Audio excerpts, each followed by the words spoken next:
Ayan, good morning po sa ating lahat. Ayan, grabe. So, my name is Marjorie Villamor.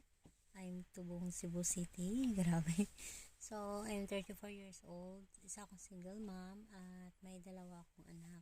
So, OFW ako sa bansang Hong Kong. So, nakilala ko yung negosyo namin through na totally stranger.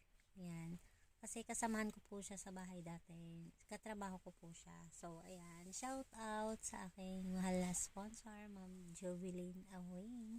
Ayan, grabe. So, ayan, karamihan kasi nagtatanong sa akin kung paano ba daw sisimulan yung business ko.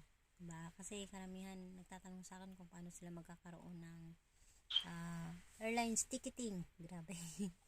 Diba? Kasi lagi tayo nagpo-post, social media. So, nakikita nila, nagtatanong sila, confused sila kung paano ba talaga sisimulan. So, ayan, first is kailangan nating mag-avail, 'di ba? Dito sa negosyo natin, walang pinipili. Pwede housewives, empleyado, negosyante, tambay or employee ka man. Ayan, pwede mo siyang isabay part-time or full-time, 'di ba? So, kasi ako, sinasabay ko siya through my works dito sa bansa.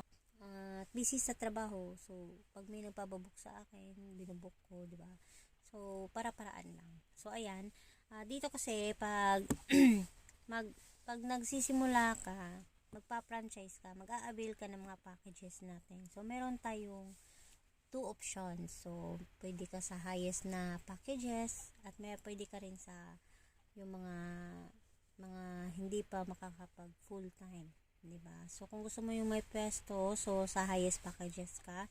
So, pag gusto mo lang na nasa bahay ka, na may trabaho ka, FW ka, pwede mo siyang isabay. Itanong mo lang siya kung kanino mo siya nakita, through Facebook, kung kanino mo siya, kaibigan mo ba siya nakilala, ganun. So, itanong mo siya sa sponsor mo. Kasi yung sponsor mo, siya po yung magme-mentor sa iyo, siya po yung magtuturo sa iyo, siya din yung mag-guide sa iyo kung paano gagawin yung business. So, yan. First is mag-avail tayo, 'di ba? At second, kailangan nating aralin yung negosyo bago tayo mag-start, 'di ba? Kasi wag nating mamadaliin yung income kasi marami pang process, 'di ba? Marami pa siyang process na kailangan aralin muna bago ka magka-income. So learn the business first before you earn, 'di ba? So ganun lang 'yon.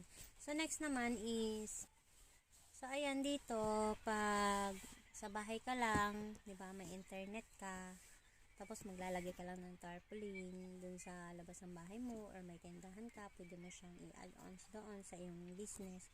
So, ayan, may pwesto ka o sa wala, sa may bahay ka, ayan, pwede mo siyang, meron ka na agad siyang instant business. So, ayan, magkakaroon ka dito ng travel and tours, ayan, yung remittance, bills payment, yung airlines ticketing, insurance, at marami ka pang ibang makikita dito once na nag-attend ka ng orientation. So, i-ask mo yan sa sponsor mo kung saan ka pwede o ng link para maka-attend ka ng orientation. So, dito kasi pwede rin sa mga OFW, di ba, magtatransact kahit anong gadget ang gagamitin natin. Basta may internet ka lang, patok ka dito, may negosyo ka ng one-stop shop business. So, dito maganda kasi, ang kagandahan dito is no cash ban, no hard selling, and wala rin siyang, ang pinakamaganda dito is inheritance business kasi to. So, ayan, pwede mo siyang maipamana sa iyong mga kamag-anak, ayan sa iyong mga anak, sa mga kaapu-apuhan mo. So, yun. So, we are open for franchising. So, ayan. Ayan, at meron akong ipapakita sa iyo.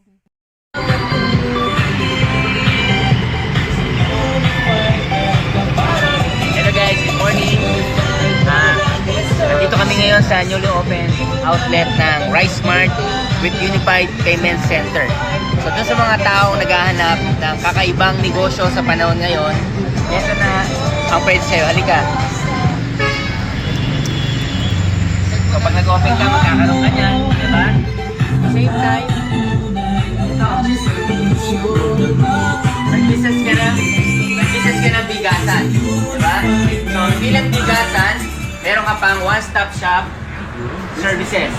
So ito ang business na innovative sa panahon ngayon. Bigasan with one-stop shop services, remittance, bus payment, loading, ticketing, travel and tours. So kung gusto mo ng ganitong business, innovative, we are in the first in the market, inquire now. So direct message me on my bio and I'll teach you how to run this kind of business. Okay? So bye-bye.